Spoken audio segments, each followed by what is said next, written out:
Welcome to New Possibilities. I speak truth to power without fear. Every other day, another African American is killed by the police. Every other day, there's a new hashtag. Today is no different. Chicago police killed PaulO'Neal, an 18-year-old African American man, on Thursday. Video footage was released on Friday. Apparently, this young brother stole a Jaguar vehicle and he was driving down the street. The police were driving down the street facing in the same direction that he was facing. So his car was heading toward the police car. The police began to fire at him after he swerved to the side and began to swipe the police vehicle. So they were firing at him as his vehicle was fleeing the scene. Two different officers firing in his direction. So eventually, PaulO'Neal crashes into another police vehicle and he jumps out of the car and runs towards the back of some homes. He runs into the backyard of one home.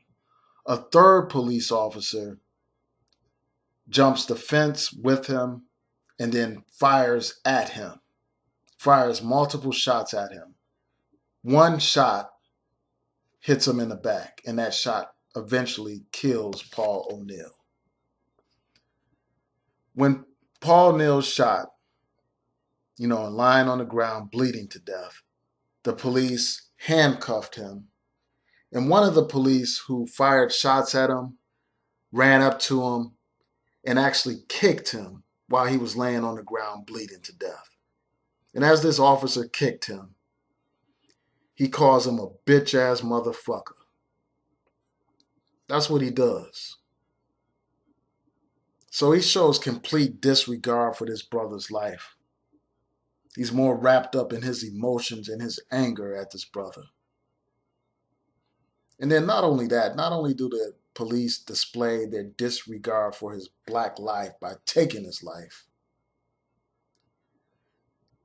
there's video footage of two officers basically shaking hands and congratulating each other on a job well done after killing this brother. They are showing that they have complete disregard for black lives.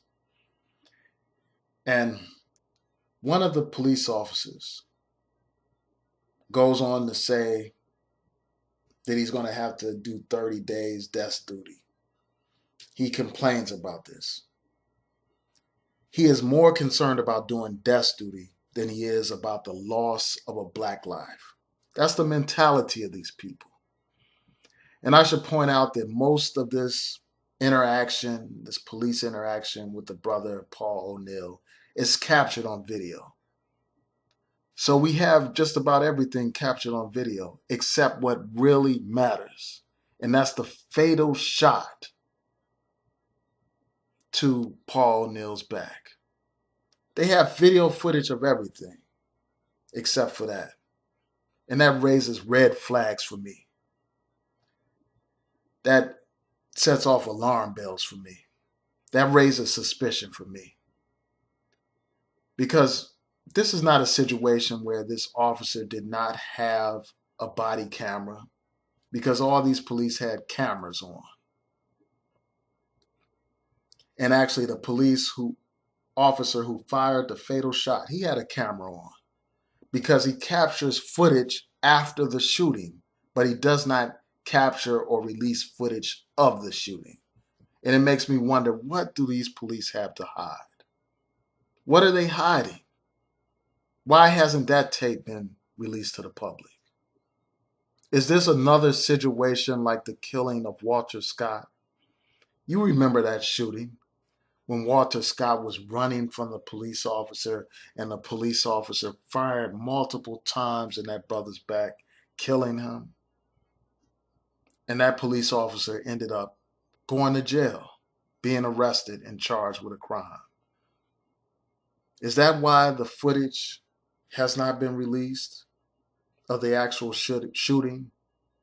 Is that why? So this just raises a lot of questions. It is outrageous. And according to the Chicago Tribune, the police violated their own policy as captured in the video. First of all, they fired at a fleeing vehicle, which violates Chicago police policy. They also fired in the direction of other police officers, placing them in danger, and that obviously violates any common sense police policy. So you have another situation where a black man is killed. And also during this interaction that was captured on video, one of the police officers, apparently it was the police officer who fired the fatal shots, he expressed concern about this being a bad shot. He expresses concern that he may face some kind of criminal charges, apparently. And another officer tells him to relax.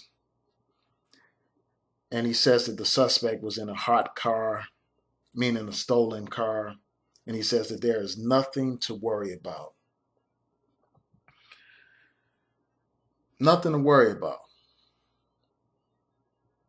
See, this is what happens. The first thing the police do, the first thing that the media does, the first thing that the police officers' councils do is they demonize the victim. They dehumanize the victim. They make the victim appear to be the perpetrator of the crime. They make the victim appear to be the one responsible for his own death. That's what they do. So they often bring up the person's criminal record. They often talk about the charges that they faced in order to discredit the victim. And that's what they're going to do here. Even if this brother actually stole this vehicle, and right now I don't have any reason to doubt that he stole the vehicle, that does not give the police the right to play the role of judge, jury, and executioner. This brother should have been given his day in court to face charges. He should not be summarily executed by the police.